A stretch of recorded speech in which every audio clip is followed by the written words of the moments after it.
चलो एक कथा सुना देते।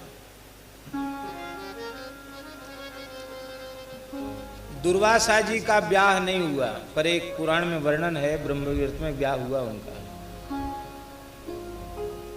पुराण में लिखा है दुर्वासा जी का विवाह हो गया। आप लोग कहें ब्याह के बाद रुद्रतर ब्रह्मचारी कैसे रह गए?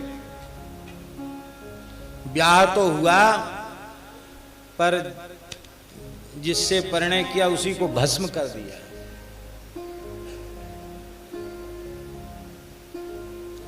पुराण में कथा आती है,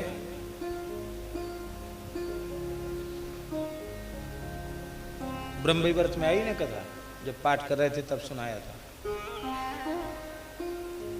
दुर्वासा जी तपस्या कर रहे थे, वहीं एक गंधर्व आकर के एक अप्सरा से समागम करने लग गया और उसके आभूषणों की ध्वनि सुनकर उनकी समाधि भंग हुई और उन्होंने उस दृश्य को देखा तो उसको शाप भी दे दिया राक्षस होने का।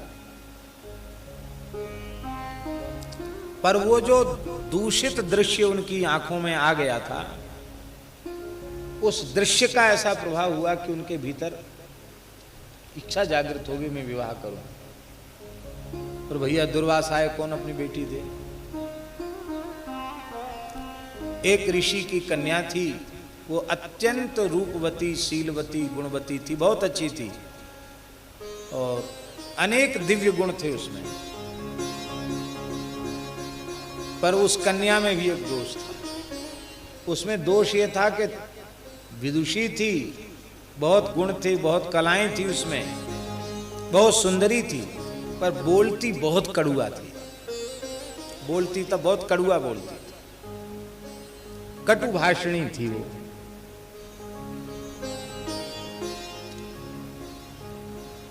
तो अब कटु भाषणी से ब्याह कौन करे? दुर्वासा जी बोले चलो हमें तो पसंद है, तो ठीक है होने दो ब्याह। पर महाराज हमारी बेटी कड़ुआ बोलती है।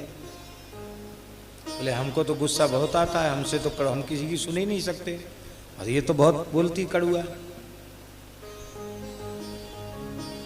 तो ऋषि ने कहा कि ब्याह करने के बाद तो सुननी पड़ेगी। आप भले ही नहीं सुनते किसी की, तो सुन लो ये बात, जिसका ब्याह ना हुआ वो जरूर सुन ले।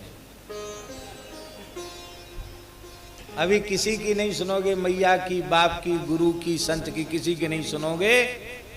ब्याह होगा तो घरवाली की जरूर सुननी पड़ेगी,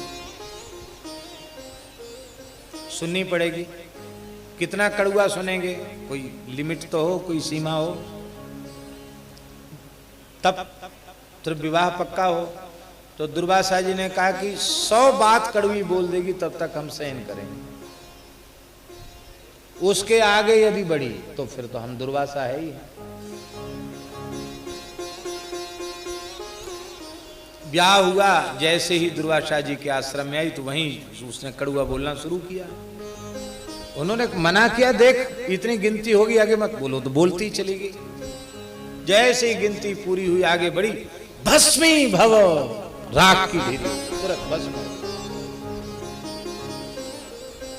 तो जिससे ब्याह हुआ था उसको छुआ ही नहीं।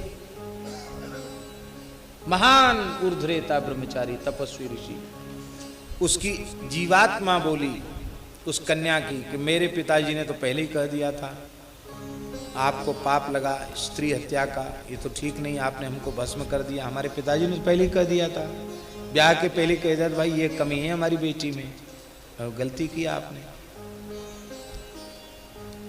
उनके पिता भी आ गए, बोले हमारी बेटी इसलिए तुमने दी थी कि बताओ आज ही ब्याह हुआ, आज ही भस्म कर दिया तुमने। अरे तुम्हें पसंद नहीं थी, हमारे घर में रहती, कम से कम हमारी बेटी थी, हमको कोई भार थोड़ी थी। हम श्राप देते हैं तुमको, एक चक्रवर्ती राजा से तुमको पराजित होना पड़ेगा। तो अम्बरीश जी से वो पराजित, ये श्राप का कारण। उस कन्या ने कहा मेरे साथ न्याय करो, क्यों आपने मुझे भस्म कर दिया।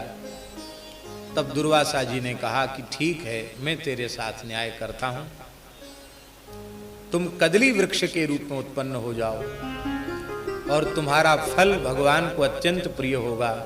प्रत्येक मंगल कार्य में कदली स्तंभ रोपित करने पर ही वो उत्सव महोत्सव होगा, मंगल होगा।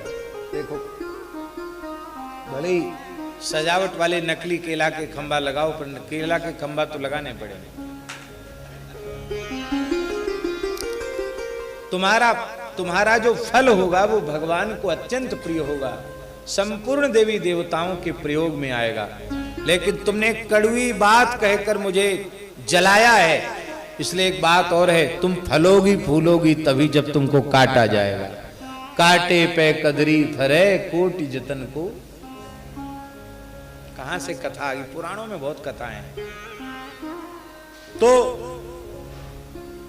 ऐसे दुर्वासा जी जिनका विवाह करने के बाद भी और बृहद व्रत विनष्ट नहीं हुआ,